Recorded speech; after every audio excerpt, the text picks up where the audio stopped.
hay que diferenciar de algunos conceptos, ¿no? De algunos términos: pseudodiarreas, incontinencia fecal. Pseudodiarrea,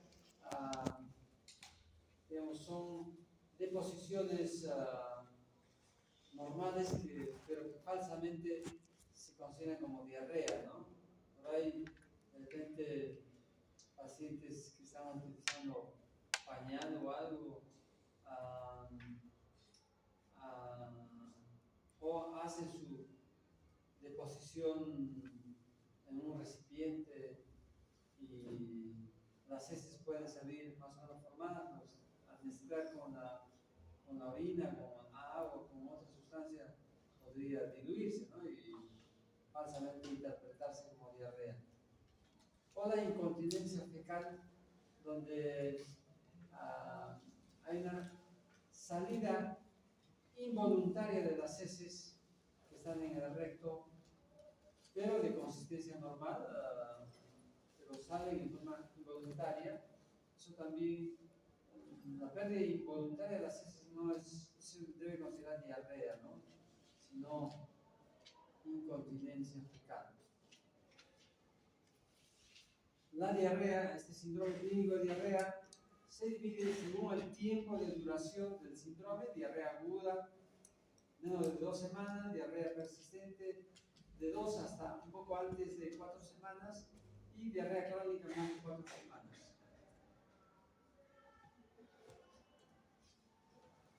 Para definir bien, tener claramente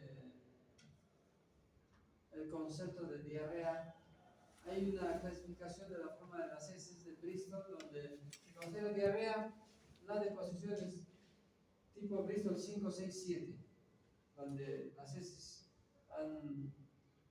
digamos, están fragmentadas. Tipo 6 no está fragmentado, pero está deformado. Y el tipo 7 es acuoso líquido, ¿no? Esos 3 tipos se consideran diarrea. El 3, 4 es normal, el 1 y 2 se consideran más bien estreñimiento. Entonces no es necesario que sea tipo 7 para ser considerado diarrea, ¿no? 5 y 6 también. Y hay que preguntar, ¿no? A veces la gente, los pacientes, solo consideran diarrea el 7. El 6 y 5 para ellos es normal.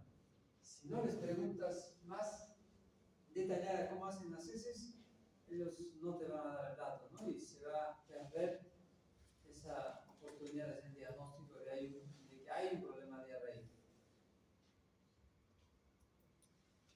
Diarrea aguda, en la mayor parte de los casos, es de tipo infeccioso. En el 10% están asociados a otros factores, ¿no? Asociados a medicamentos, a sustancias tóxicas, a factores circulatorios, isquémicos, etc. Dentro de las etiologías infecciosas,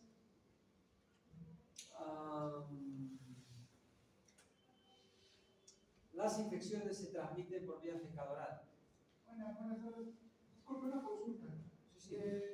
¿Va a tener clases hasta ahora? ¿Sí, claro? ¿Hasta qué hora va a tener clases, perdón? Hasta la 1 y tantos. 9 de la noche. 1 y tantos. 1 y tantos. ¿Usted es el doctor? Freddy Velázquez. Freddy Velázquez. Ok, gracias. Muy bien, aspectos. Es que a mis compañeros no dejan entrar. No me deja entrar. Vamos a cerrar la puerta. Ya. Ya, entonces, las infecciones se producen habitualmente, se transmiten por vía fecal-oral, o sea, consumo de alimentos contaminados con heces. ¿Y qué se consume, no? Ya sea alimentos o agua contaminada. Esa es la transmisión de los agentes infecciosos que producen diarrea. Pero también puede haber diarrea asociado a estados de inmunodepresión o alteraciones de la microbiota intestinal, como por ejemplo cuando se consumen antibióticos y se favorece el crecimiento de algunas bacterias malas, puede generar diarrea, ¿no? O se selecciona, se favorece la aparición de una bacteria no habitual en el colon, como es el Clostridium difficile, que produce la enfermedad de colitis pseudomembranosa.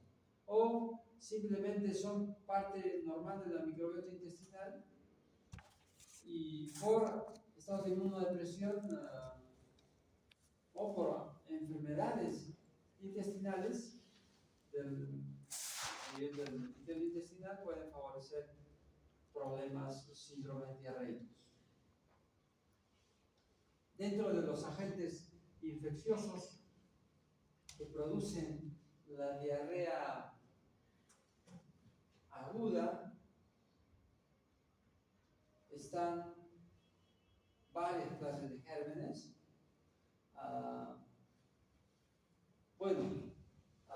Estos agentes infecciosos se pueden clasificar en 4 grandes grupos, digamos, donde este agente infeccioso es más predominante. Así, en las diarreas llamadas del viajero, diarrea del viajero, los agentes infecciosos que producen esta entidad en viajeros de países donde no tienen, donde una bacteria determinada no produce mayor daño, no le produce, mejor dicho, la diarrea del viajero se produce en personas que vienen de otro país donde no hay gérmenes, que generen diarrea, y vienen a regiones donde hay mayor transmisión y mayor contaminación de los alimentos por estos gérmenes, de que se produce la diarrea del viajero. La bacteria más común productora de diarrea del viajero es la Escherichia coli enterotoxigénica, pero también se considera causante de esta enfermedad llamada diarrea del viajero al Campylobacter jejuni, Shigella, Salmonella, Giardias, Ciclosporas, etc. Ahora, otro grupo de diarreas infecciosas asociado al consumo de ciertos alimentos contaminados con bacterias patógenas que afectan ya sea viajero o no, y afectan también a la población, residente, habitual de una zona, de una localidad, de una ciudad.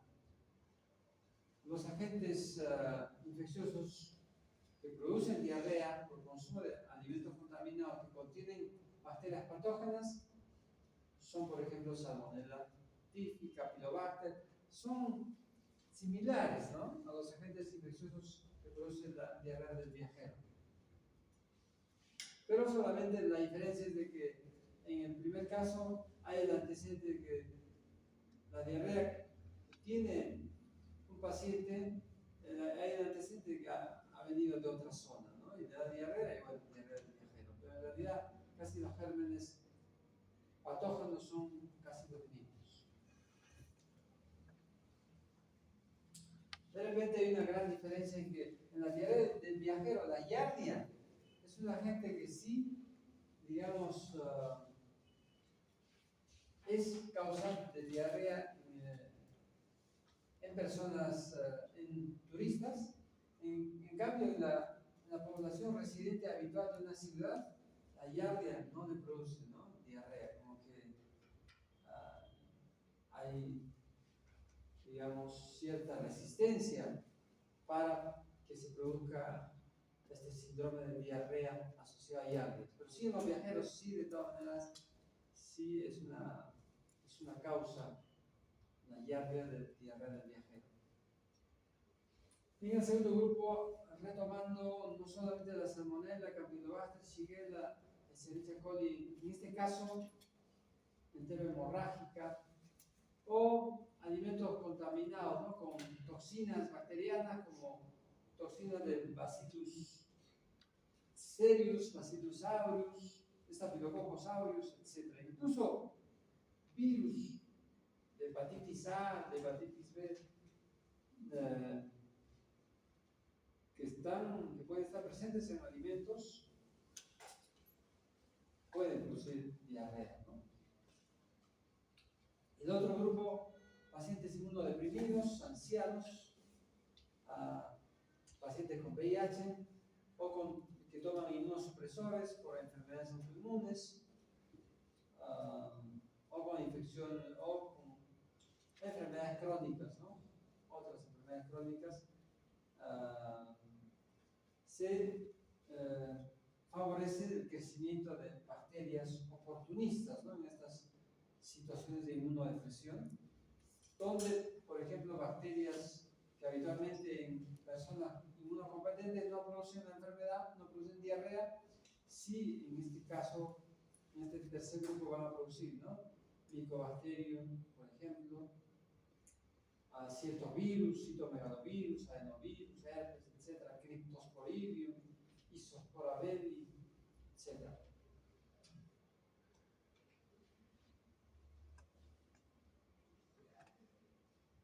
Hay un parásito que realmente no lo han puesto, pero sí podría ser, es considerado causa de diarrea aguda y crónica, es el Blastocystis hominis, ¿no?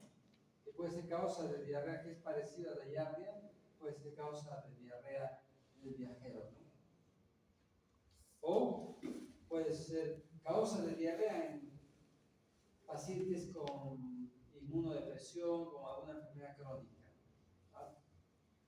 Y en el cuarto grupo, residentes de asilos hospitalizados, donde más o menos son un grupo de pacientes que son parecidos al tercer grupo, digamos, no tienen un grado de inmunodepresión manifiesta, pero sí son un grupo de personas donde se favorece el crecimiento de ciertas bacterias, ¿no? Sobre todo, por ejemplo, el Clostridium difficile,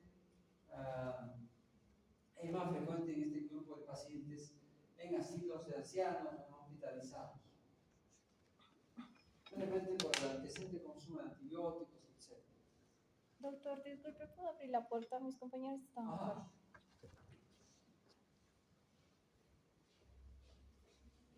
Bueno, en cuanto a los agentes infecciosos que producen diarrea aguda,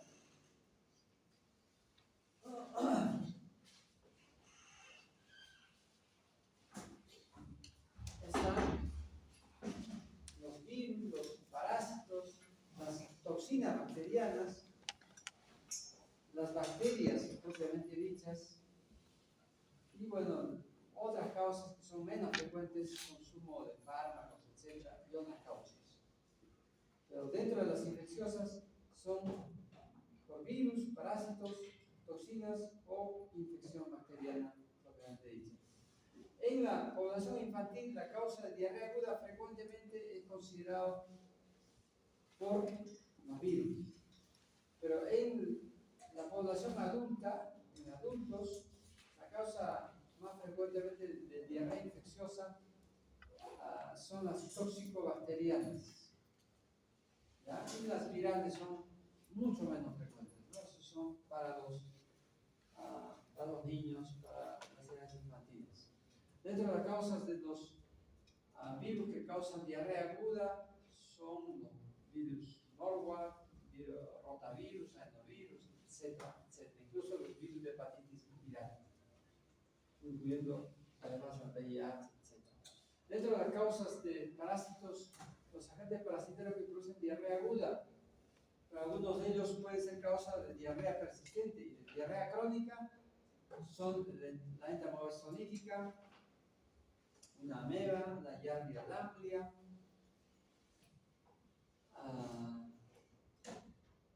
los estrongiloides estercolaris, sobre todo colirio, Isospora belli, Blastocystis hominis.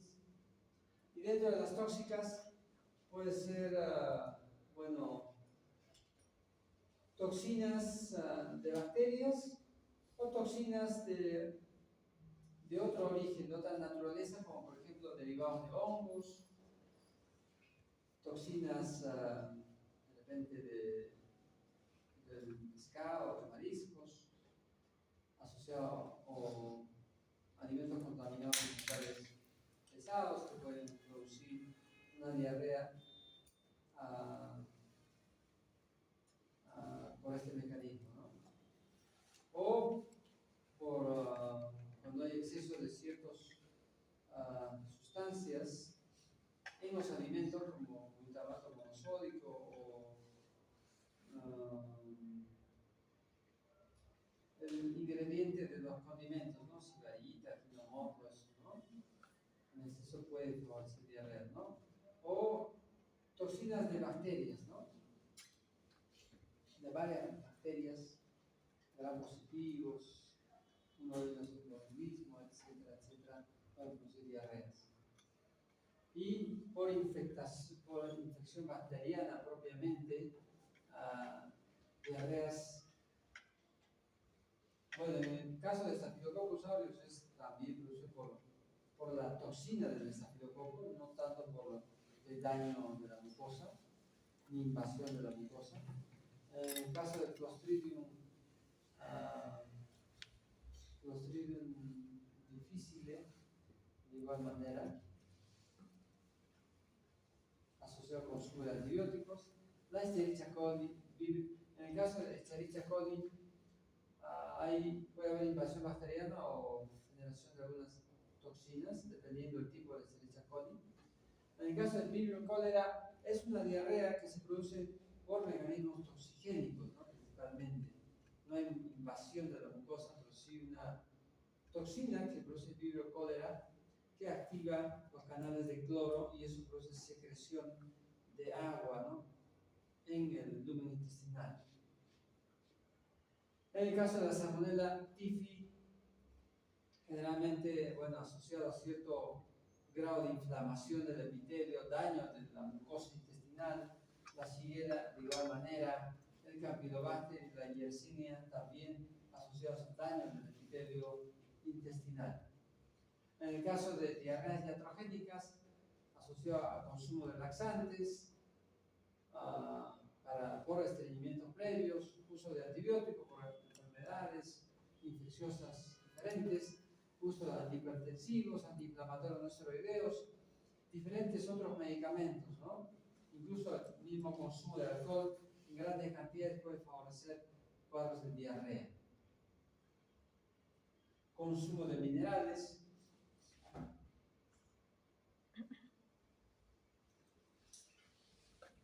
Con la mano, doctor.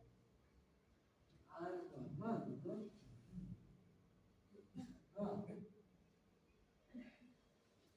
Dele ahí.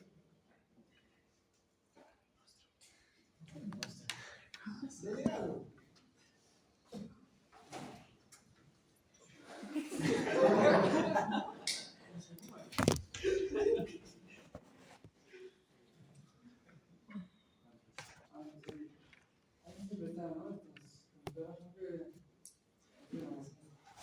Dele, dispara.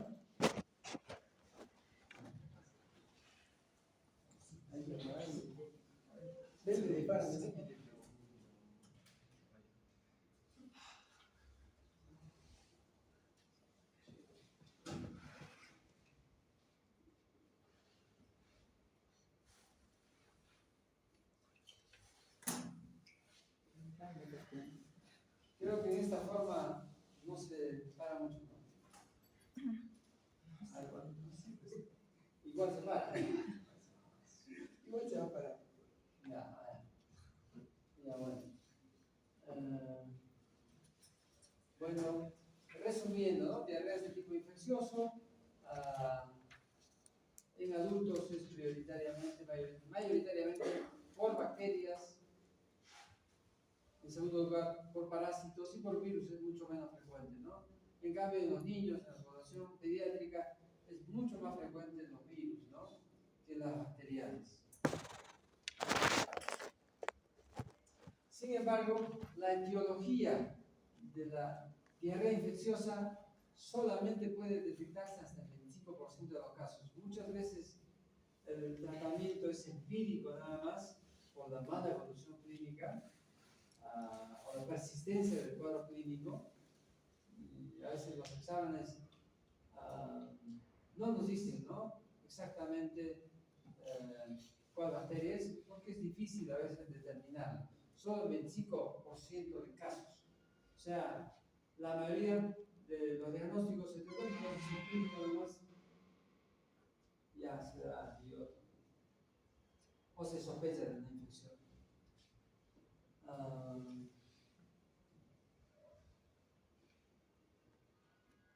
Bueno, los mecanismos de producción de las diarreas.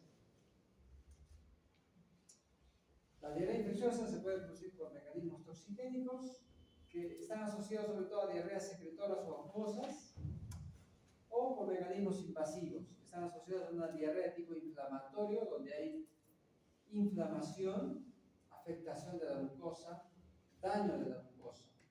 En el caso de diarreas secretoras o acuosas, la característica de las infecciones que producen que tienen este mecanismo debido asociado a toxinas y producen esta diarrea secretora o acuosa, una característica importante es que la afectación es el intestino delgado, frecuentemente. El cuadro clínico habitual es que son diarreas abundantes, mayor cantidad. Hay leve dolor abdominal, no hay mucho dolor abdominal. No hay fiebre, la mayor parte de las veces puede haber, pero no hay fiebre en la mayoría de los casos. Sí hay cuadros de deshidratación, hipotensión y las complicaciones por la pérdida de volumen a través de las heces, de líquido a través de las heces, de líquido y de electrolitos, ¿no? En cuanto a los gérmenes que producen estas diarreas de tipo toxigénico, o sea, diarreas secretoras o acuosas, las bacterias como Vibrio cholera, Escherichia coli toxigénicas, Staphylococcus aureus, Clostridium perfringens, etc., pueden producir, tienen este mecanismo de producir la diarrea. Virus como rotavirus, virus Norwalk también. Y protozoarios como Cryptosporidium, Giardia lamblia, pero la Giardia lamblia en realidad no es tan inofensiva, ¿no? Produce también estados inflamatorios. Podría producir también y produce estados inflamatorios. De repente produce ambos tipos, ¿no?, de diarrea. Pero bueno, está considerado ahí, ¿no?, que produce ese mecanismo de diarrea. En cambio, las diarreas con un mecanismo invasivo que afectan la mucosa, que producen inflamación, frecuentemente se caracteriza porque afectan al colon, ¿no? Y son diarreas que producen lo que se denomina la diarrea disentérica. Las características de la diarrea disentérica son deposiciones frecuentes, en poca cantidad, escasas, con moco, pujo, a veces con sangre, o a veces moco o sangre. Hay más posibilidad de que haya fiebre, hay más dolor abdominal, hay tenesmo, y en el hemograma hay alteraciones inflamatorias, ¿no?, leucocitosis frecuentemente, ¿ya? Los gérmenes asociados a este tipo de diarrea son la salmonella, la shigella, la Escherichia coli interinvasiva, Vibrio parahemolítico, Yersinia enterocolitica, Campylobacter jejuni, Entamoeba histolítica también.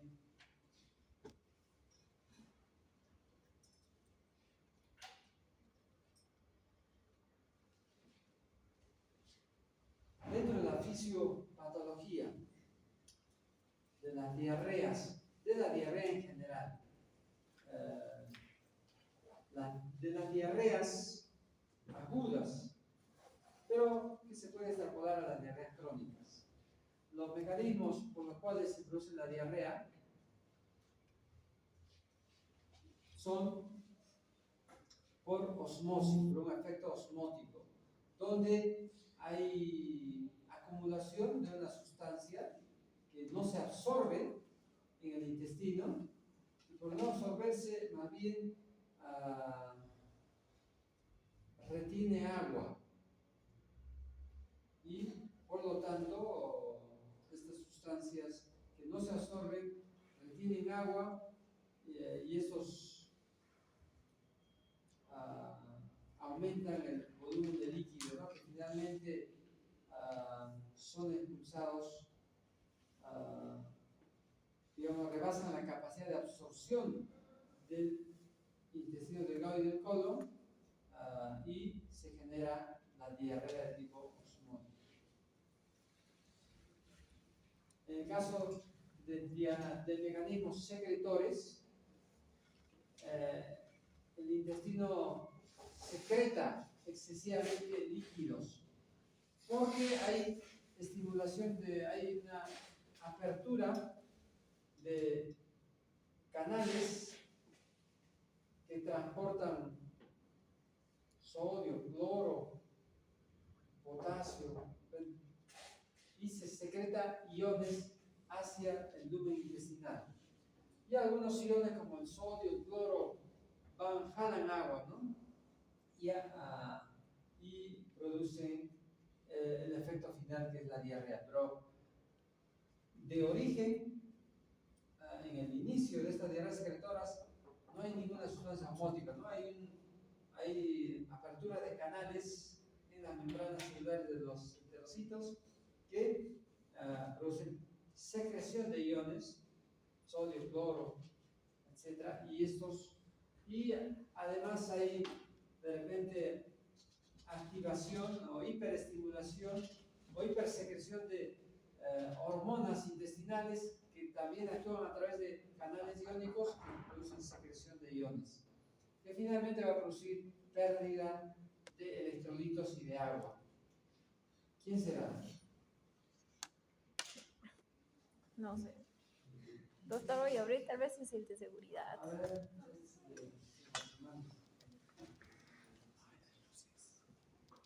y bueno, otro mecanismo, aparte de mecanismos osmóticos y mecanismos secretores, están las alteraciones de la motilidad intestinal. Las alteraciones de la motilidad intestinal que pueden estar asociados a alteraciones neurohormonales o neuroendocrinas hormonales, que finalmente va a generar un aumento de la motilidad intestinal. Enfermedades que pueden estar asociadas a alteraciones de la motilidad intestinal son, bueno, muchas. Por ejemplo, el síndrome funcional, síndrome de colon irritable o intestino irritable, enfermedades como por ejemplo la diabetes mellitus, esclerodermia, hipotiroidismo que aumenta y disminuye la motilidad intestinal, pueden favorecer sobrecrecimiento bacteriano, pueden, digamos, explicar este mecanismo de diarrea asociado a alteración de la motilidad del intestino o del colon, ¿no? O enfermedades neurológicas, ¿no? Que de alguna manera hay una interrelación entre el sistema nervioso central, la conexión con el sistema nervioso entérico, y de todas maneras una alteración en el sistema nervioso central puede implicar en una afectación del funcionamiento del sistema nervioso intestinal intrínseco, y de esa manera generar alteración de la motilidad intestinal. O otro mecanismo fisiopatológico es la alteración de la superficie de absorción de repente pérdida de vellosidades intestinales, aplanamiento de vellosidades intestinales, asociado a infecciones a nivel de intestino, o sobrecrecimiento bacteriano, o asociado a daño de la mucosa, ¿no?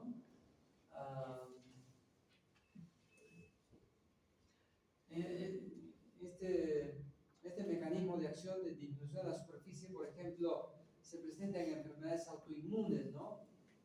Que producen una enfermedad inflamatoria crónica en el intestino, como por ejemplo la enfermedad celíaca, por el gluten, ¿no? Por la ingesta de gluten y asociado a factores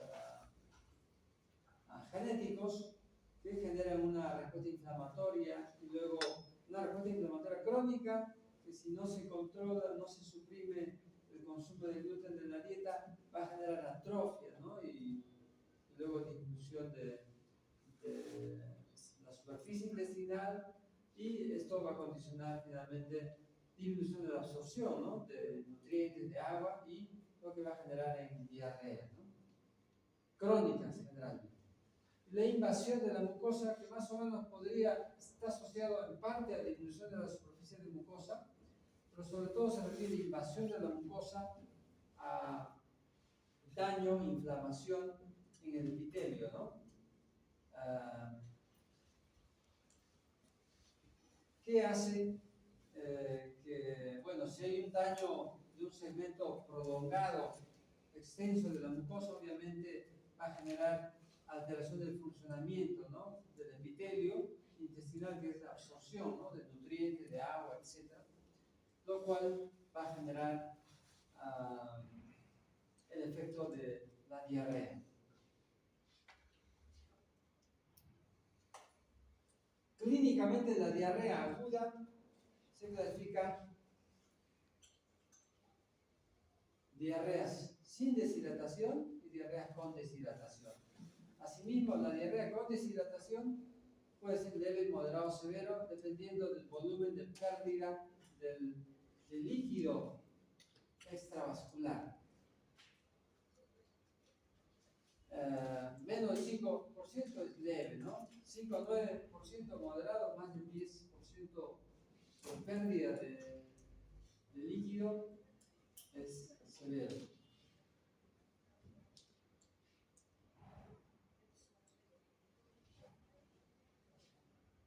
Cada grado de deshidratación está asociado a un cuadro clínico, a manifestaciones clínicas, ¿no? Las formas leves obviamente no van a dar muchas manifestaciones de deshidratación, a lo mucho de repente algo de mucosas secas, leve, o de repente nada. En cambio, las formas moderadas, sí, por ejemplo, el pulso se hace más rápido, se hace más débil, ¿no? La presión arterial podría bajar un poco, ¿no? Sin llegar a ser hipotensión, pero puede bajar. Las orinas pueden empezar a disminuirse y empezar a concentrarse. Las mucosas, obviamente, más secas es más evidente. En infantes, obviamente, se puede encontrar otros signos más evidentes, como el signo de pliegue o la fontanela hundida, si son menos de 2 años. Está deprimido la fontanela, ¿no? Fontanela anterior. La conciencia, el estado mental se altera, ¿no? Digamos, hay más irritabilidad. La respiración se puede hacer más rápida. En el caso grave, si aparte de los anteriores, la presión arterial puede caer a valores que se considera ya hipotensión, ¿no? Estados de shock. Hay anuria o volúmenes urinarios mucho más escasos, oliguria o anuria. El estado, bueno, los ojos están más hundidos, ¿no? Si son niños, la fontanela más deprimida, los ojos más hundidos, el signo de pliegue más evidente, puede haber incluso problemas circulatorios, cianosis, etc. Hay mayor, de un estado de irritabilidad, se pasa a un estado de repente somnolencia, sopor, falta de reacción. ¿Ya? Dentro de las complicaciones asociadas a un estado de deshidratación, bueno, son alteraciones hidroelectrolíticas como hipokalemias, hiponatremias, trastornos ácido-base como acidosis metabólica, frecuentemente,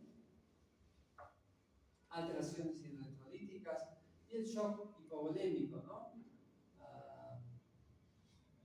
Que puede requerir incluso aparte de tratamiento endovenoso con reposición de líquidos endovenosos, solución polielectrolítica puede requerir hasta incluso vasopresores, ¿no? Bueno, recordando el cuadro clínico de las diarreas, clínicamente las diarreas agudas podemos diferenciarlo en dos grandes grupos, ¿no? Diarreas altas o diarreas de intestino delgado, diarreas bajas de colon. Las diarreas altas, a su vez, son más frecuentemente que sean diarreas de tipo acuoso o secretoras. ¿Ya? Y además las diarreas altas son más frecuentemente causa de deshidratación por mayor pérdida de volumen de líquido y de las complicaciones de la deshidratación. En cambio, las diarreas bajas procedentes del intestino grueso o colon, habíamos dicho que producen más diarrea de tipo inflamatorio, diarrea con moco, sangre, con fiebre, cólicos, etc. No hay mucha deshidratación, pero puede haber, ¿no? Eventualmente.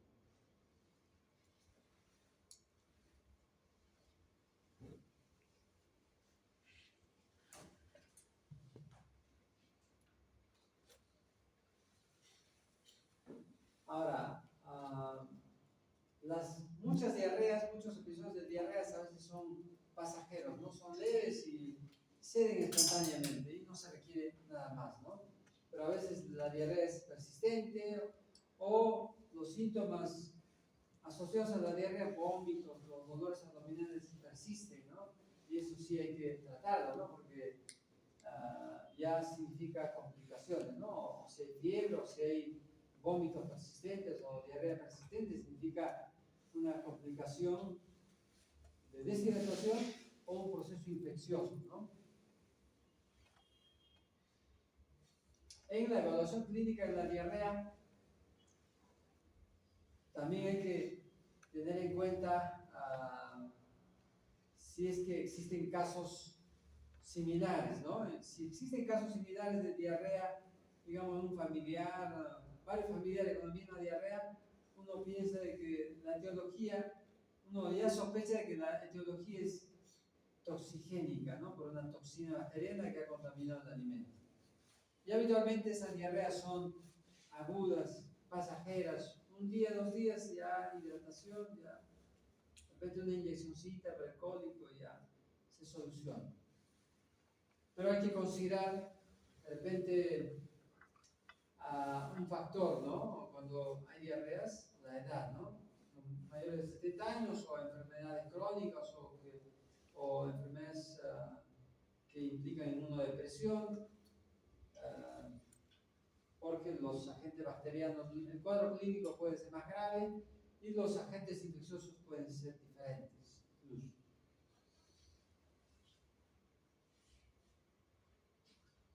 El análisis microbiológico que se hace en el estudio de los cuadros de diarrea aguda no se tiene que hacer a todos en medio mundo ya examen de cultivo, examen de heces, reacción inflamatoria, ¿no? Dependiendo del tipo de diarrea, ¿no? Si es una diarrea, digamos, sugerente de intestino delgado, una diarrea secretora, acuosa, o es una diarrea disentérica que nos sugiere de colon.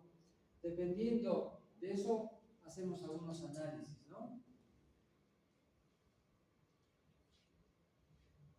Pero está ahí disponible, ¿no? Estudio de heces, para parásitos, para cultivar, exámenes de sangre, hemograma, proteínas C reactiva, etc. No siempre hay que hacerlo, ¿no? Hemograma igual no siempre se hace. Y además, procedimientos endoscópicos, sigmoidoscopia, colonoscopia, tomografías, igual, no necesariamente tienen que hacerse todos, ¿no? De repente uno de 100, dependiendo de la evolución clínica. Si hay mala evolución, no responde a los tratamientos, obviamente puedes hacer más exámenes cada vez, ¿no? Pero ya cuando uno ya da los tratamientos, ya hace el seguimiento. Bueno, cuando hacemos la evaluación clínica, lo importante es hacer una buena historia clínica. Hay que recopilar los datos que en relación al inicio de la enfermedad, en relación a cómo son las diarreas, al patrón de la diarrea, para saber si nos ubicamos en una diarrea de intestino delgado o una diarrea de colon, si es secretoro, si es disentérico, etc. La duración, ¿no? ¿Cuánto tiempo? El tiempo de la enfermedad, ¿no? Que llamamos los datos epidemiológicos, ¿no? Si está de viaje o ha ido a consumir una salchipapa, no sé, ha ido a comer una salsa en una pollería, etcétera, etcétera. Todos son datos importantes. Los antecedentes, obviamente, enfermedades previas, enfermedades de inmunodepresión, etcétera, son importantes. Dentro del relato de la enfermedad, las características de las heces, ¿no? Hay que preguntar bien, ¿no? De la consistencia. A veces la deposición no tiene que ser agua, ¿no? Puede ser disminuida con otros síntomas, pero de todas maneras se puede considerar que es diarrea. Ya. La presencia de sangre, moco, pus, se debe de preguntar, ¿no? Siempre cuando uno está evaluando a un paciente que tiene diarrea. Incluso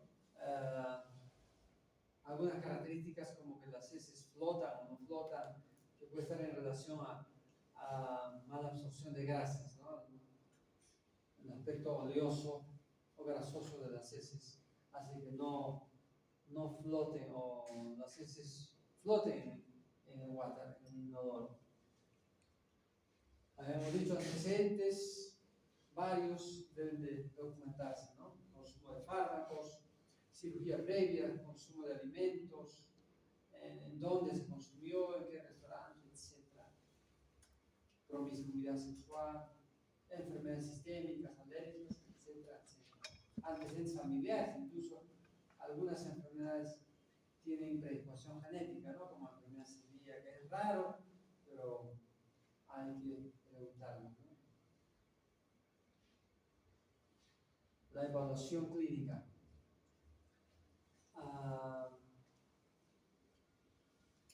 Los síntomas de la diarrea y los síntomas asociados a la diarrea deben de evaluarse, ¿no? Reevaluarse, luego de que hacemos el diagnóstico y luego de que se da unos tratamientos hay que reevaluar, ¿no? El dolor abdominal asociado a la diarrea, la baja ponderal, que existe o no existe, y otros síntomas, ¿no? Distensión abdominal y otros síntomas, prurito, escozor anal, etcétera, fiebre, etcétera. Bueno, son síntomas asociados a la diarrea que deben de documentarse y relatarse y caracterizarse bien.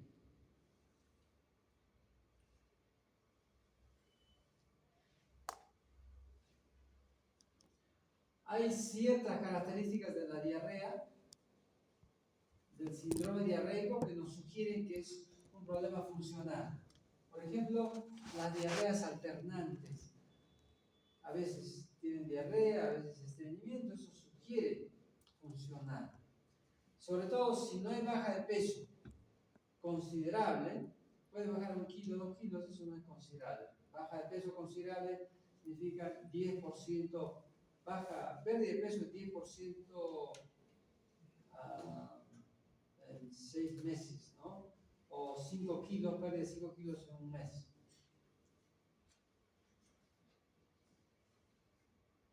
La ausencia de síntomas nocturnos no sugiere que es un problema funcional. Las alteraciones, la falta o la no alteración de analítica sanguínea, del hemograma, proteína C reactiva, varios exámenes de laboratorio normales también no sugieren que es funcional. El buen estado general, ¿no? La ausencia de signos de alarma, otros signos de alarma también, ¿no? No sugieren que es funcional. Y al contrario, ¿no? Uno sospecha de que la diarrea es producido por algo orgánico, algo, digamos, una lesión, una herida, va asociado a eso, algo relativamente grave, la baja ponderal significativa, manifestaciones sistémicas, incluyendo el síndrome de respuesta inflamatoria sistémica, incluyendo la fiebre, la taquipnea, o la leucopenia o la leucocitosis, o la sangre o pus en las heces, o las alteraciones de laboratorio, ¿no? Proteína C reactiva elevada significa una inflamación sistémica. En el examen físico, muchas veces de un paciente con diarrea no se encuentra nada, ¿no? Examen normal, bueno, puede haber algo de dolor en fosa ilíaca izquierda. Si hay dolor en fosa ilíaca izquierda, eso nos debe hacer pensar de que la diarrea es probable que tenga un componente colónico, ¿no? Una disentería, una colitis. Si no hay nada, bueno, nada. Pero sin embargo, hay que descartar, ¿no? Hay que evaluar en el examen físico signos de anemia, ¿no? Las conjuntivas, la piel, el lecho unguial, lesiones en la piel, por ahí, eritemas, etc. Pápulas puede haber en la piel, ¿no? Hiperpigmentaciones, de repente en la boca, podría haber o no. Que puede estar asociado a enfermedades raras, sobre todo, ¿no? Hiperkeratosis, engrosamiento de la piel. Esta dermatitis herpetiforme, por ejemplo, es un sarpullido, lesiones pápulo-vesiculares en forma de racimo en un segmento del cuerpo asociado a la enfermedad celíaca, por ejemplo, ¿no? Crisis de rubefacción facial que puede ser asociado a síndromes carcinoides, a tumores carcinoides. Eritema nodoso, que es una lesión elevada, no bien localizada en las piernas, asociada a enfermedades autoinmunes, como la enfermedad de Crohn, colitis ulcerativa, por ejemplo, o glositis, queilitis, altas orales, pueden estar asociados a deficiencias vitamínicas, desnutrición, etc. Descartar, evaluar adenopatías. Si uno encuentra adenopatía cervical, inguinal, no puede ser un proceso infeccioso, ¿no? O por ahí de repente un cuadro de linfoma podría ser. Y la evaluación abdominal, ¿no? Bueno, cuando uno está frente a un caso de diarrea, ya saben, ¿no? Una historia clínica adecuada, una anamnesis adecuada, hacer el relato adecuado de la enfermedad, el tiempo de la enfermedad. Hay que descartar algunos signos importantes, ¿no? Que pueden inclinarnos hacia a un tipo de diarrea u otro tipo de diarrea. Por ejemplo, la presencia de fiebre nos hace pensar en una diarrea tipo de colon, tipo disentérico, ¿no? Y eso hace pensar en procesos enteroinvasivos. La ausencia de fiebre, en cambio, bueno, nos inclinaría a pensar en otras etiologías, ¿no? Toxinas u otras bacterias que afectan al intestino delgado. Y finalmente, según la evolución de la enfermedad, uno puede hacer varios exámenes, ¿no?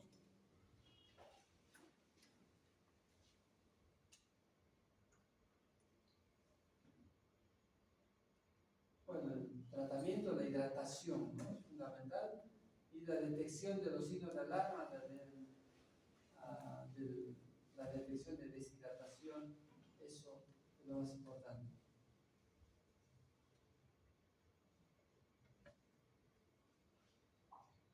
En el caso de la diarrea crónica, bueno, es similar a la diarrea aguda, solamente que el tiempo es más de 4 semanas, ¿no?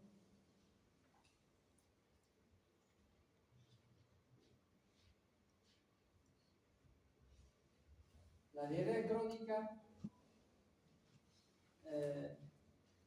puede estar asociada a problemas de mala absorción intestinal.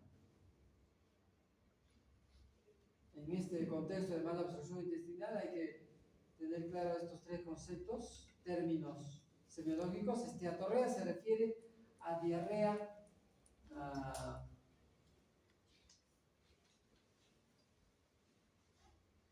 perdedora de grasas, ¿no? O sea, presencia de grasas en las heces que no se absorben bien por problemas de mala absorción intestinal.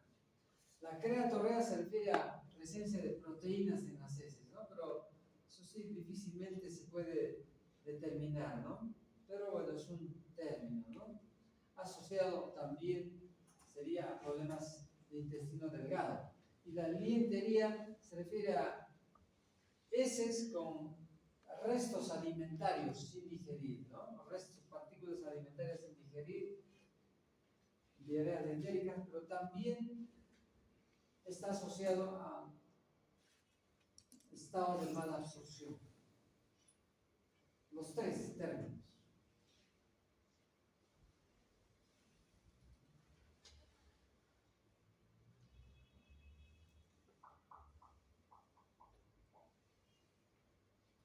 La diarrea crónica puede ser por varios factores, hay varias enfermedades que pueden producir diarrea crónica, ¿no?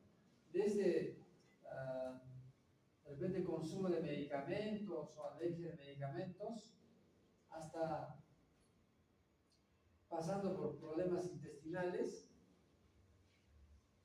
algunas enfermedades infecciosas intestinales que se hacen crónicas pueden producir diarrea crónica, o enfermedades inflamatorias crónicas como por ahí enfermedad celíaca, enfermedad de Crohn, tuberculosis, etc. Enfermedades parasitarias también pueden producir diarrea crónica, ¿no? Blastocitis ovini, yardiasis pueden producir diarreas crónicas. Y llegando al colon, ¿no? Muchas enfermedades pueden generar diarreas de tipo crónico, incluso lo consideran a síndrome del colon irritable, a enfermedades también infecciosas parasitarias en el colon, infecciones crónicas incluso que afectan a la región iliocecal, producidas por salmonella y yersinia, pueden producir diarreas crónicas.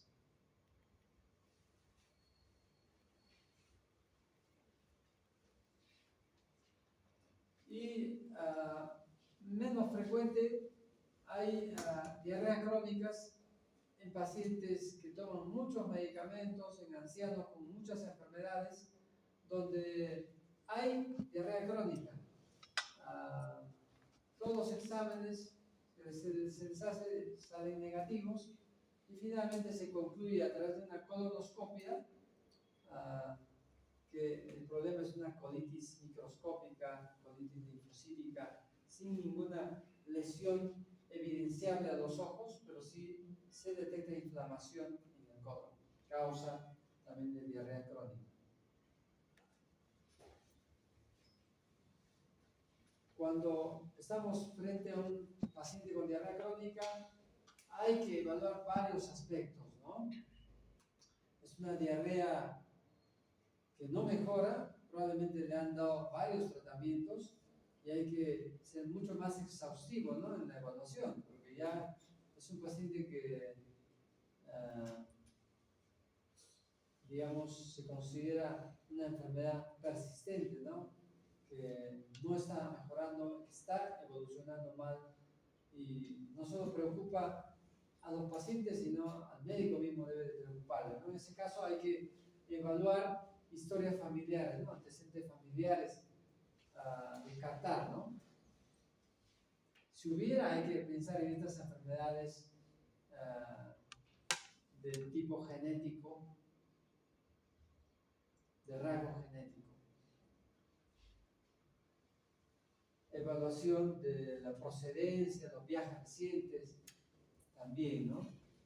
Las procedencias de climas tropicales nos puede hacer sospechar escrudo tropical, etcétera, o algunas otras enfermedades infecciosas. Antecedentes de alergias, atopías, hay que evaluar, ¿no? En nuestra clínica si hay antecedentes de alergias o no. Podría estar asociado, si hay antecedentes positivos de alergia, podría ser la diarrea crónica un problema de enteritis eosinofílica o colitis eosinofílica, ¿no? Igual, uso previo o actual de medicamentos, por ahí ha estado consumiendo algún medicamento por varias semanas, meses, por algún motivo, ha estado consumiendo antibióticos, etc. O simplemente es un paciente anciano que toma muchos medicamentos porque tiene diabetes, presión arterial, etc. En este caso, bueno, hay varias enfermedades que se podría presentar, ¿no? Desde una diarrea asociada a antibióticos, por selección de Clostridium difficile, hasta de repente diarrea por mecanismos osmóticos de algunos medicamentos, hasta diarreas donde hay una inflamación mínima en el colon que se llama colitis microscópica, ¿no? Que se determina en colonoscopia. Antecedentes de cirugías gastrointestinales previas, una operación, resección, gastrectomías o resecciones intestinales pueden dar alteraciones funcionales que favorecen, por ejemplo, que producen síndromes funcionales como síndrome de vaciamiento gástrico acelerado. Puede haber también asociado a cirugías abdominales sobre crecimiento bacteriano intestinal, síndrome de intestino corto, sin que se le ha extraído extensas áreas del intestino delgado, o la diarrea por ácido biliar, por sales biliares, en los pacientes que son colecistectomizados, no tienen vesícula, o en los que tienen una derivación biliodigestiva donde la bilis baja de frente al intestino delgado, y bueno, hay bilis, exceso de bilis que finalmente no se absorbe adecuadamente en el ileum terminal por ausencia de ileum o por asincronía entre la bilis y el alimento, y finalmente la bilis no se absorbe en el ileum distal y llega al colon y produce las diarreas por mala absorción de sales biliares. Normalmente las sales biliares se tienen que reabsorber, ¿no? Si se secreta en el intestino duodeno, ayuda a emulsificar las grasas y se reabsorbe en el intestino delgado al hígado para que nuevamente secrete la bilis y así ayude a la digestión de las grasas. Pues hay operaciones de la vesícula u otras operaciones a nivel intestinal, puede haber problema de la absorción de sales biliares que producen también diarreas crónicas.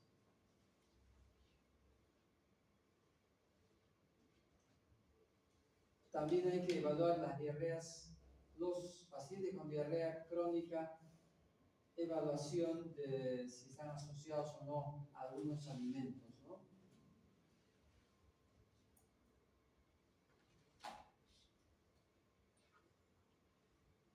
Antecedentes de consumo crónico de alcohol, pancreatitis, etcétera, consumo de tabaco, etcétera, y otras enfermedades también son importantes porque pueden estar asociados a ciertas enfermedades.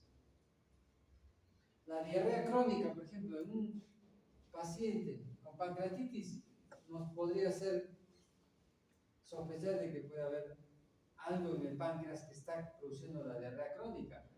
La diarrea crónica en un paciente con diabetes mellitus nos debe hacer pensar de que podría estar asociado a una enfermedad pancreática, a una insuficiencia pancreática, ¿no? Exocrina, que está produciendo la diarrea. La fisiopatología es similar, ¿no? A la diarrea aguda, es casi la misma, diarrea secretora por predominio de secreción de iones, de sales intestinales en el intestino delgado. Diarrea osmótica, presencia de sustancias que no se absorben, que tienen un efecto osmótico que atrapa líquido en el lumen intestinal. De esa manera se genera la diarrea. La diarrea esteatorreica, bien asociado a problemas de mala absorción de las grasas, mala absorción de intestino delgado, está asociado a problemas de repente del lumen u otros problemas que favorecen la mala absorción de las grasas. Cuando se hable de mala absorción, ahí se va a detallar más específicamente, ¿no? O diarreas de causa inflamatoria, donde hay inflamación, hay invasión del epitelio intestinal, y en estas causas inflamatorias también, bueno, están asociados a los síndromes disentéricos, ¿no? Diarrea en poca cantidad, con poco, y tenesmo, con fiebre, con síndrome de respuesta inflamatoria sistémica. O las diarreas crónicas asociadas a trastornos de la motilidad intestinal, ¿no? Ya sea mucha motilidad o una motilidad alterada, disminuida, puede condicionar diarrea crónica. O las diarreas ficticias, ¿no? Provocados a propósito, de repente, o por consumo de algunos medicamentos, donde no hay, digamos, un daño, se descarta otros mecanismos, ¿no?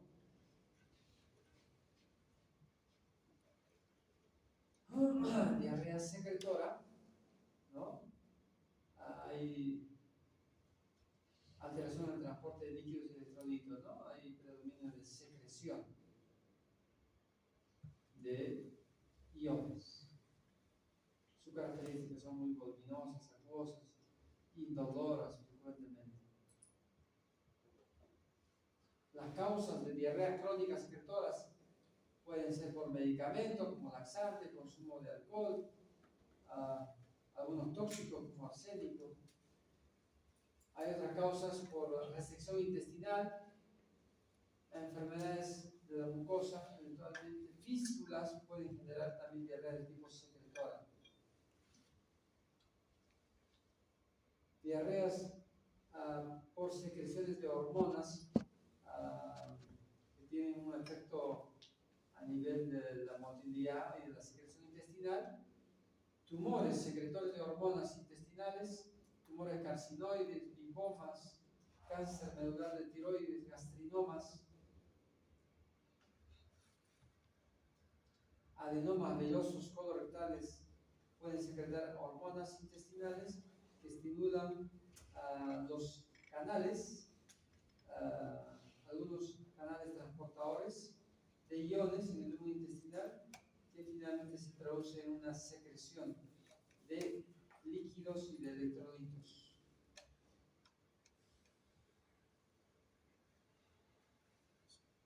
Diarreas osmóticas crónicas, por ejemplo, las diarreas osmóticas crónicas, cuando utilizamos laxantes osmóticos, ¿no? Tipo lactulosa, por ejemplo, generan estas diarreas, ¿no? O cuando consumimos leche o lácteos frecuentemente, puede generar una diarrea crónica por la deficiencia de lactasa de algunos pacientes, ¿no? Las diarreas asociadas a la lactosa de la leche es parte del problema que se conoce como la intolerancia a la lactosa, ¿no? Pero si hay diarrea crónica y se confirma que hay cierto grado de intolerancia a la leche, síntomas, digamos, otros síntomas asociados de intolerancia a la lactosa, como es cólico, gases, etc., uno puede decir, ¿no?, que es por el efecto osmótico de la lactosa, por deficiencia de la lactasa intestinal. No se metaboliza la lactosa y la lactosa queda libre y pudiendo retener y bueno, además se metaboliza la lactosa por bacterias intestinales. intestinales que generan otros síntomas, ¿no? Como gases y cólicos. El otro tipo de diarrea crónica es diarreica, donde hay diarreas con expulsión de grasas, ¿no? Hay una eliminación de grasas hasta 7 gramos al día, más de 7 gramos al día. Una otra característica de estas diarreas esteatorreicas por mala absorción de grasa es que son heces fétidas muy malolientes, ¿no? Asociados a malnutrición, a baja ponderal, de repente, no necesariamente a cólicos, a gases, distensión abdominal también por la mala absorción. Causas de diarrea esteatorreica son, por ejemplo, enfermedades crónicas en el páncreas que producen una insuficiencia pancreática exocrina, fibrosis quística, pancreatitis crónica, tumores pancreáticos, eventualmente pueden generar este tipo de diarrea esteatorreica. Cálculos en los conductos pancreáticos, bueno, asociado a la pancreatitis crónica. Mala absorción la mala absorción de las grasas por lesión de la mucosa, como en enfermedad celíaca, flujo tropical, enfermedad de Whipple, parasitosis, como yardiasis.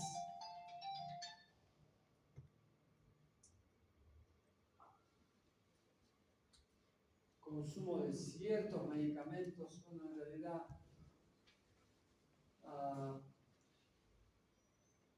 la coleciramina, colchicina podrían también explicar, ¿no? Este tipo de diarreas, pero en menor importancia. La obstrucción linfática después, digamos, de la linfa, los problemas de la circulación linfática. La circulación linfática es importante para el transporte de los triglicéridos que se absorben en la dieta y que deben de conducirse al hígado, ¿no? Pero problemas en la circulación linfática, obstrucción de la circulación linfática, ya sea por traumatismo, por tumores o por infecciones, pueden condicionar mala absorción de estas grasas y producir la diarrea esteatorreica. Diarrea crónica de tipo inflamatorio, ya habíamos dicho, hay fiebre, hay cuadro clínico de diarrea disentérica, puede haber hemorragia, puede haber anemia. Hay en el estudio de la sangre o de heces, por ejemplo, en el estudio de heces en las diarreas inflamatorias va a haber reacción inflamatoria positiva, lo que se conoce como la presencia de leucocitos en heces más de 20 por campo o presencia de sangre en las heces que no debe de haber. Enfermedades que producen diarrea de tipo inflamatorio son, por ejemplo, la enfermedad inflamatoria intestinal, algunas gastroenteritis eosinofílicas, algunas enfermedades infecciosas, eventualmente algunas diarreas infecciosas como tuberculosis podría producir esta diarrea de tipo inflamatorio, o infecciones por Campylobacter o Yersinia, por salmonella también podría producir, ¿no? Diarrea inflamatoria. Diarrea crónica por alteración de la motilidad intestinal.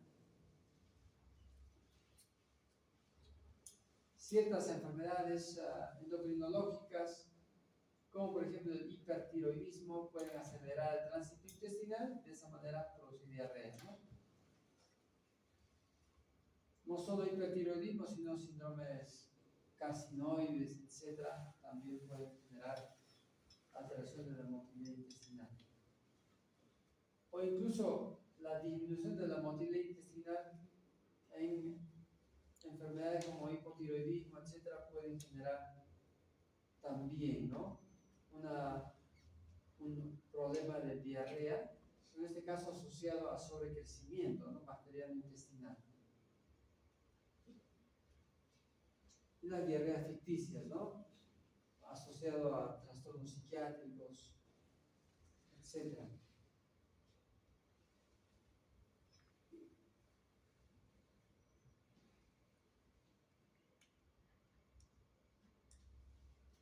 La evaluación, el estudio de los pacientes con diarrea crónica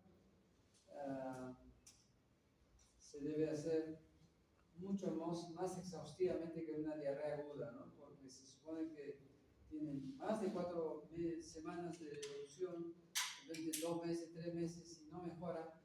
Y probablemente en los casos de diarrea crónica, haciéndole todos los exámenes, si no hay ninguna causa, hay que pensar en hacer endoscopias, colonoscopias y otros estudios más, ¿no?, si que no se encuentra la causa.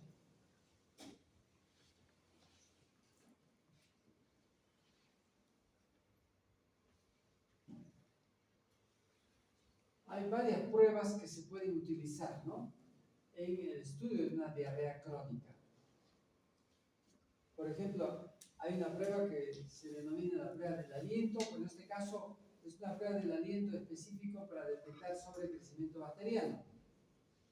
No es la prueba del aliento para el Helicobacter, que es otra prueba. Es prueba del aliento para detectar sobrecrecimiento bacteriano intestinal. En esta prueba se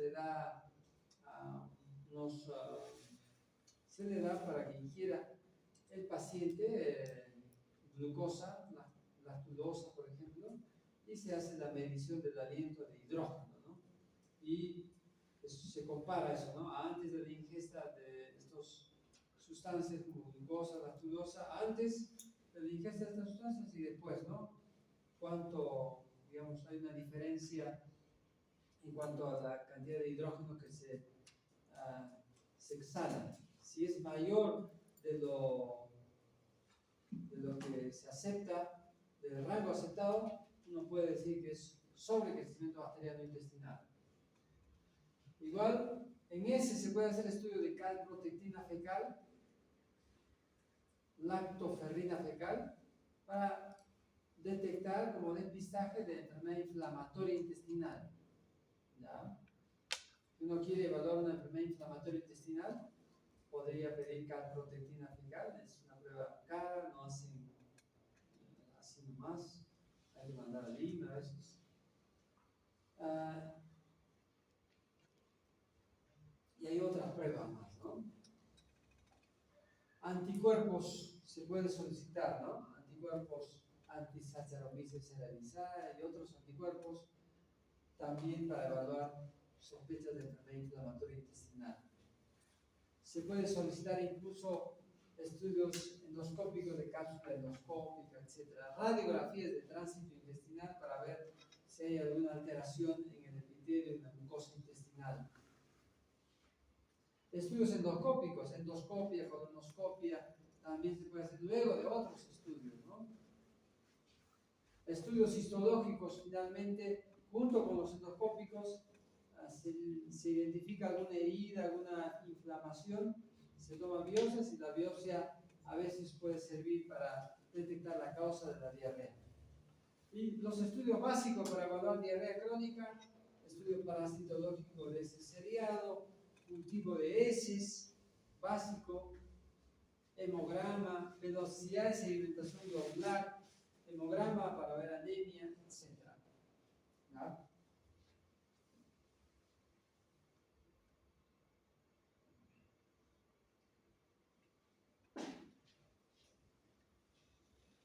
Bueno, en el estudio de diarrea crónica también se puede hacer estudios para evaluar mala absorción, ¿no? La diarrea crónica puede estar asociada a mala absorción intestinal, pero no la mala absorción, no toda mala absorción, no todo paciente con síndrome de mala absorción debe de presentarse con diarrea crónica. Eso sí, ¿ya? Y se puede evaluar, pensando en mala absorción, evaluación en sangre de niveles de carotenos en sangre. Si está bajo, nos dice, no está absorbiendo la vitamina A. la prueba de INS se dan 3 cuantitativos. Si hay más de 7 gramos de grasa al día, uno dice que está perdiendo grasa, ¿no? No está absorbiendo grasa por algún motivo. La prueba de desilosa para evaluar mala absorción luminal a nivel de intestino delgado, problemas de lumen intestinal, ¿no? La de las tasas fecales es una prueba para detectar insuficiencia pancreática exocrina que puede estar asociada a un cuadro de diarrea crónica eventualmente. Si es menos de 200 microgramos por gramo de heces, uno dice, ¿no?, que es una insuficiencia pancreática exocrina si es que hay diarrea crónica, ¿no? Bueno, el tratamiento depende de la causa, ¿no? Se detecta la causa y se da el tratamiento. Pero inicialmente la diarrea crónica se puede dar tratamientos empíricos, ¿no? De acuerdo a cuadros clínicos. Si tiene muchos gases, etcétera, cólicos, van a quedar antiespasmódicos, antiflatulentos, bismutol, etcétera, etcétera. O algún antibiótico antiparasitario también.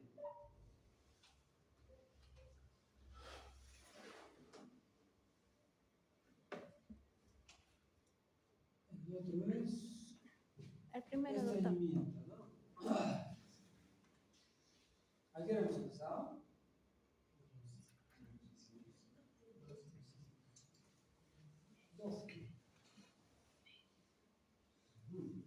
Ya. El estreñimiento. Creo que no se ha colgado, ¿no? Así, ¿no? Ya. Ya, igual, el estreñimiento habíamos dicho que es un síndrome, un síntoma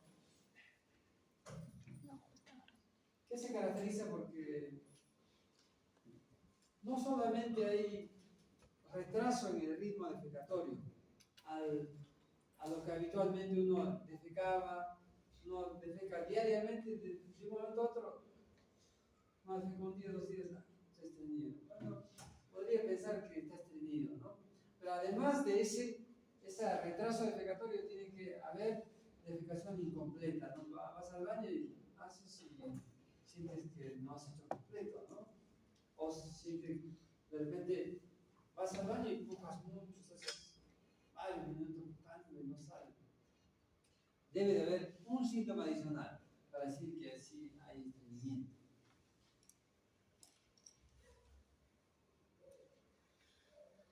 De igual manera, recordándose con este gráfico de la escala de Bristol, las deposiciones 1 y 2, 1 es como bolita de carnero y el 2 es la bolita de carnero juntas, como empedrado, eso también es estreñido, ¿no?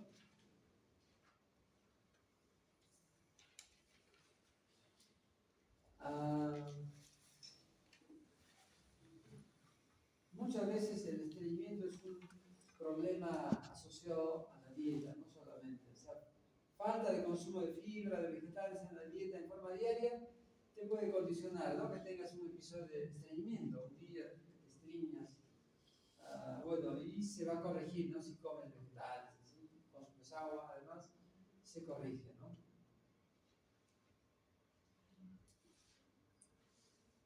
A veces hay ciertas enfermedades que favorecen esto, ¿no? Aunque consumas vegetales, igual realmente no vas a mejorar, ¿no? Ya eso va a requerir más tratamiento, ¿no? Ciertos estados normales, con el embarazo, por ejemplo, o enfermedades diferentes a nivel neurológico, o a nivel endocrinológico, pueden favorecer una disminución del movimiento del colon y de esa manera favorecer el estreñimiento. O consumo de medicamentos también. Trastornos de la motilidad del colon, ya sea en cuanto se refiere a la disminución del movimiento del colon, en cuanto a las contracciones propulsivas que tiene el colon para trasladar las heces desde el ciego hasta el recto sigmoides va a condicionar estreñimiento. O problemas de hipermotilidad donde el colon se mueve en forma desordenada, se mueve mucho, pero en forma no propulsiva, no conduce nada, pero se mueve nomás. Igual, ¿no? Puede generar estreñimiento por una motilidad inefectiva que no propulsa los restos defecatorios del ciego hasta el recto sigmoides. Problemas rectales asociados a problemas neuromusculares en el piso pélvico, asociado a problemas neurológicos, asociado a enfermedades cerebrales, ¿no? Ya sea del sistema nervioso central o del sistema nervioso periférico, puede afectar el funcionamiento del piso pélvico, ¿no? Y afectar finalmente el reflejo defecatorio. El reflejo defecatorio normalmente en una persona normal funciona en forma ordenada, digamos, sin mayor esfuerzo, ¿no?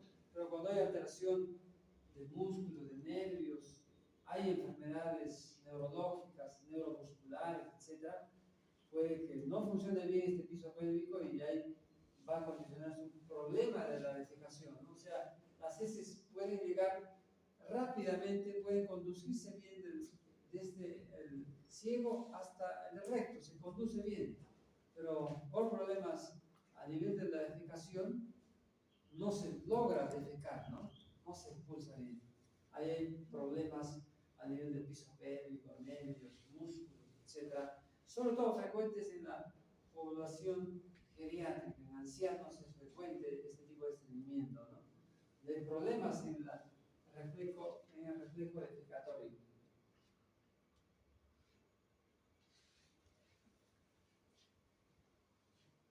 También otro problema que es frecuente en la población anciana, la debilidad de los músculos de la pared abdominal, ¿no? A los ancianos a veces ya hay atrofia muscular, hay lo que se denomina sarcopenia, no comen bien, además son barrigones, más barriga que músculo, no tienen fuerza, ¿no? La defecación, el acto defecatorio implica cierta fuerza, ¿no? De la pared abdominal. Si no hay mucha fuerza, igual. Y además el problema del piso pélvico tiene problemas, pero no sale, ya estamos en problemas de estreñimiento. Tumores, cánceres pueden producir obstrucción mecánica a la salida de las heces, pero eso no es frecuente, ¿no? Es muy poco frecuente. La mayor parte de los estreñimientos son por problemas funcionales, ya sea en el movimiento, en el traslado de las heces del ciego hasta el recto sigmoides o problemas funcionales en la defecación. Eso es lo más frecuente, más que un cáncer, un tumor, que es mucho menos frecuente, ¿ya? Factores de riesgo del estreñimiento. El ser anciano es un factor de riesgo, por los factores previamente mencionados, ¿no? Tienen pérdida de masa muscular, poca movilidad, tienen muchas enfermedades, etc. No comen bien, no comen fibra, no les gusta tomar agua. Entonces hay varios factores que presentan los ancianos. Las personas que no caminan bien, están sentados, son ociosos, bueno, no hacen ejercicio, igual, ¿no? Es un factor de riesgo. Los que están postrados en la cama por alguna enfermedad, bueno, es inevitable, ¿no? Es por su enfermedad, alguna fractura, algo, o alguna enfermedad cerebrovascular, alguna enfermedad neurológica, puede postrar en la cama, ¿no? Y eso condicionar, favorecer, aumentar el riesgo de estreñimiento. Consumir dieta baja en fibra, obviamente que sí, aunque te muevas mucho, sí, pero si no comes mucha fibra puedes estreñirte, ¿no? Por momentos. Vegetal, la fibra, hay que comer diariamente. aparte consume líquidos también, no hay que tomar líquido 2 litros diarios, es importante. Es un factor de riesgo tomar muchos medicamentos, ¿no? Algunos medicamentos pueden alterar la motilidad del colon, la contracción de los músculos. Algunos antihipertensivos que se toman, calcio antagonistas, etcétera, para la presión, pueden disminuir la motilidad del colon, ¿no? Relajar el colon y puede generar estreñimiento. Sedantes, narcóticos, analgésicos opiáceos que se utilizan para dolores crónicos pueden disminuir la motilidad del colon, ¿no? Y de esa manera favorecer, aumentar el riesgo de estreñimiento. Las mujeres es un factor de riesgo, ¿no? Tienen más riesgo que los varones para sufrir estreñimiento por la acción predominante de la progesterona en las mujeres, ¿no? Mucho más progesterona que los varones favorece estreñimiento. En el embarazo, por la misma razón, bastantes niveles de progesterona también.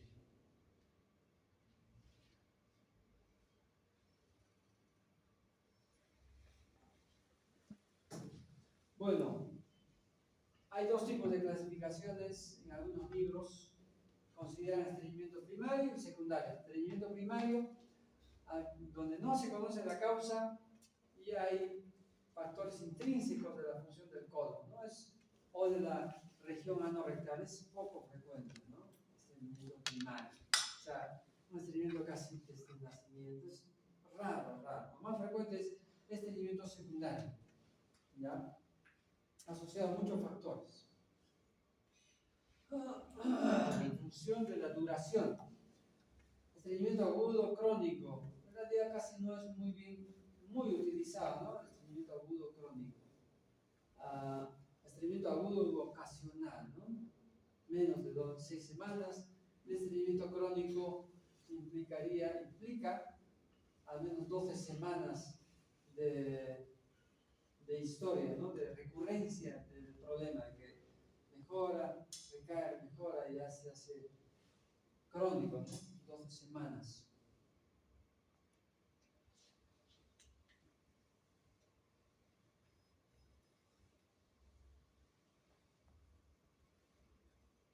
Hay tipos de estreñimiento. Como había dicho, hay 3 tipos de estreñimiento básicamente. Un tipo de estreñimiento que se explica porque el colon se mueve lento. Ese es estreñimiento tipo tránsito lento. Otro tipo de estreñimiento asociado a trastornos defecatorios, donde hay un problema en el reflejo defecatorio, en la defecación misma, a nivel del recto. Y el otro estreñimiento es un estreñimiento con tránsito normal, no hay problema defecatorio, y sobre todo el tipo 3 está asociado a problemas a la falta de la fibra en la dieta, ¿no? ¿Ya? El problema 1, hay un tránsito colónico lento asociado de repente a una motilidad lenta del colon, que puede ser incluso de transmisión hereditaria, no es frecuente, pero podría ser, y asociado a enfermedades neuromusculares, ¿no? Endocrinológicas, hipotiroidismo, diabetes, etc., que producen parálisis, disminución de la motilidad del colon. El estreñimiento asociado a trastornos de la defecación, asociado a problemas neuromusculares que afectan el piso pélvico, ¿no? Del sistema nervioso, enfermedades del sistema nervioso central, que afectan la inervación intrínseca y extrínseca, parasimpática y simpática del recto distal. Y el estreñimiento con tránsito colónico normal es que muchos tenemos, ¿no? Habitualmente por problemas de fibra, falta de consumo de agua, etc. En esta radiografía que se ha hecho a un paciente con estreñimiento crónico, se ha hecho una radiografía, bueno, esta es una radiografía que es característica de los pacientes que tienen trastorno de defecatorio, en el cual estas marcadores radiopacos han transitado normal hasta el sigmoide, o sea, el tránsito es normal, pero el problema es en la defecación, ¿no? Problemas en la expulsión. Y acá, básicamente hay un tránsito lento, los marcadores radiopacos se mueven lentamente, luego de una semana no terminan de llegar acá, ¿no? Están ahí despacios. No hay mucho marcador radiopaco acá, ¿no? La motilidad está muy lenta, ¿no? Y el reflejo defecatorio, ¿no? La defecación es un acto normal, natural, que es un acto voluntario e involuntario en una parte, es un acto mixto. Para la defecación es importante que el recto se distienda, ¿no? Se distiende por materia fecal. Por eso, si no se come mucho, no hay que esperar defecar. No va a haber el estímulo. Si no comes mucho, no va a haber mucha comida que llegue y que vas a defecar. Entonces, no hay que preocuparse, ¿no? No se come mucho, va a ser en ayunas, no hay comida, no hay restos que defecar, ¿no? O sea, por eso el retraso de la defecación no es un signo mandatorio para decir ya está estreñido, ¿no? Algunas personas piensan, ¿no? Se ha retrasado porque hasta en ayunas ya está estreñido, no es necesariamente que esté estreñido, ¿no? Simplemente que no ha bajado los restos alimentarios hasta el recto para que le dé ganas, ¿no? De defecar. Entonces, la distensión del recto es lo primero que sucede, luego la relajación del músculo puborectalis, que en posición de reposo está contraído para que contenga la defecación. Cuando ya se quiere defecar, hay distensión del recto, el músculo puborectalis se relaja y lo hace más obtuso este ángulo, recto anal. Se aplana, se vuelve recto propiamente dicho, recto que normalmente no es recto, pero sí se vuelve recto para la defecación. Y luego uno puja, ¿no? Al pujar, bueno, uno puja y uno relaja conscientemente el esfínter anal externo. Se relaja el esfínter anal interno involuntariamente y relaja voluntariamente y sale, ¿no?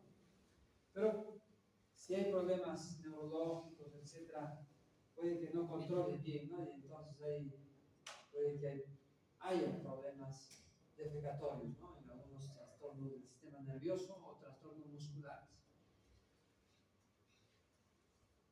Ya cuando se defeca, ¿no? Ya se ha relajado el músculo, se ha aperturado, se ha vuelto más recto, se ha relajado el esfínter anal interno y externo, y el piso pélvico baja un poco más y sale, ¿no? Y además los músculos abdominales se contraen para aumentar la presión y sale las heces, ¿no?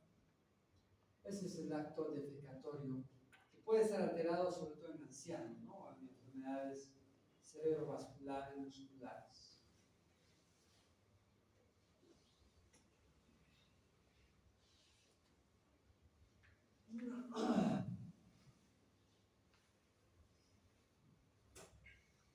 Bueno, un poco de fisiopatología del colon, ¿no? El colon que tiene dos tipos de movimientos segmentarios para mezclar los alimentos y para aumentar la consistencia en el colon, y las contracciones de gran amplitud propulsivas que trasladan los restos alimentarios del ciego hasta el recto sigmoide, ¿no? Estas contracciones de gran amplitud se realizan 3 a 4 veces al día, ¿no? Se mueve para un efecto. Más o menos esa es la cantidad de contracciones al día. Las contracciones segmentarias para que termine de absorberse el agua y algunas vitaminas hacia la circulación. Y las propulsivas que conducen contracciones que llevan la materia fecal hasta rectos sigmoides. Los síntomas y signos ya hemos dicho, ¿no? Retraso en la defecación, flujo en la defecación, dificultad en la defecación, dolor al defecar, o uso del dedo, a veces se meten el dedo, no sale, algunos hasta se llegan a meter el dedo, ¿no? O otras personas tienen que introducirse el dedo porque no sale, ¿no? ¿verdad? O uso de laxantes, ¿no? El diagnóstico solamente con la anamnesis, ¿no? Preguntando bien, ya sabes el diagnóstico. El examen físico casi no representa, no tiene algo particular, a lo mucho puede haber un poco de, puedes palpar un poco el recto sigmoides lleno de heces a veces, puede haber algo de dolor asociado a gases en diferentes partes del abdomen, de los flancos.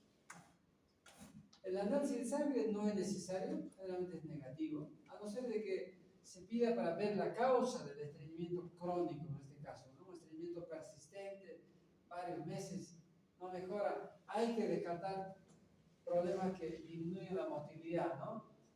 Descartar diabetes, descartar hipotiroidismo, evaluación del calcio, sérico, etc. La radiografía simple del abdomen se puede hacer inicialmente, ¿no? Para ver si hay muchas heces o no. Radiografía de colon, antes se hacía más, ¿no? Y colonoscopia no es obligatorio hacer a todos pacientes con colonoscopia, con estreñimiento colonoscopia. La colonoscopia se recomienda siempre y cuando el paciente, aparte de estreñimiento, tenga signos de alarma, tenga anemia, algo más, ahí se le recomienda. O si no, que el paciente con estreñimiento tenga más de 50 años, sí se le recomienda por la edad. Si es joven, no es necesario que se haga colonoscopia. No es necesario. Porque, como les he dicho, las patologías orgánicas, tumorales son poco frecuentes, ¿no? O sea que no hay que recomendar hacer colonoscopia por el estreñimiento crónico. Hay que mejorar las dietas, mejorar los hábitos, ver probablemente si es anciano, hay problemas del reflejo defecatorio, explicar bien y utilizar laxantes combinados, mixtos para ayudar a estos casos. Bueno, nada más por hoy día.